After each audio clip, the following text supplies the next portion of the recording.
Hello mga sis, mayroon tayong client. Ang client, madalas nagtatanong sa ating mga kapwa beautician na bakit raw 2 o 3 araw bago iligo kapag nanggaling sa riban.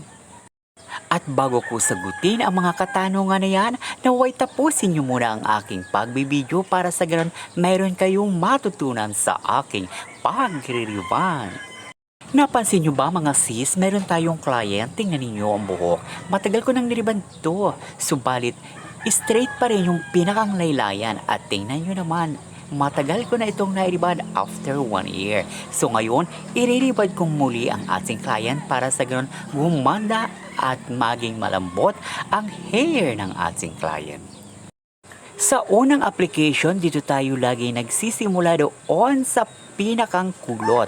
Dahil yung pinakang kulot, yun yung pinakang regrowth na tumubo dahil ito ay virgin hair. At sa bawat application natin mga sis, kailangan ito ay nananatiling section by section. At hindi naman pwede na makapal ang pagkakakuha natin doon sa bawat hibla ng buhok ng ating client dahil hindi maganda ang magiging result ng kanyang hair rebond. So pagkatapos nga nito mga sis na mai-apply natin yung pinakang number 1 treatment, ito naman ngayon ay ibababad natin ng 45 hanggang 50 minutes para sa ganon umepekto yung pinakang number 1 na ini-apply natin sa ating client. Nag-blower na tayo ngayon pagkatapos nating mabanlawan ng walang shampoo at walang conditioner. Ito ngayon ay patutuyuin natin ng 100% tuyo para sa ganon maganda ang pagkakaplansya ng ating ginawang hair rebonding. So ngayon, tayo ngayon ay magpaplansya. Sa pagpaplansya natin, kailangan dito tayo nag-concentrate doon sa may part na kulot. At sa bawat pagpaplansya natin, kailangan nananatili na section by section. At hindi naman pwede na makapal ang pagkakakuha natin doon sa bawat hibla ng buhok ng ating client. At pagkatapos nga nating maplansya, ito naman ay nilagyan na natin ng second neutralizer treatment.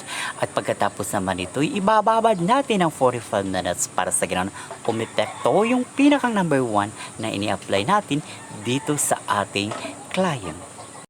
At pagkatapos nga nating maibabad, i-blower na natin to para makita natin yung pinakang result ng kanyang hair rebonding.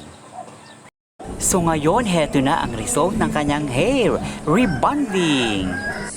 At bago natin ito basain, after 2 days, pwede na natin itong banlawan. Wala mo ng shampoo, conditioner lang ang gagamitin natin para sa ganon mas maganda at mas malambot ang hair rebond ng ating client. At para sa ganon, mas tumagal yung effect ng kanyang pagkaka-hair rebond. Thank you for watching!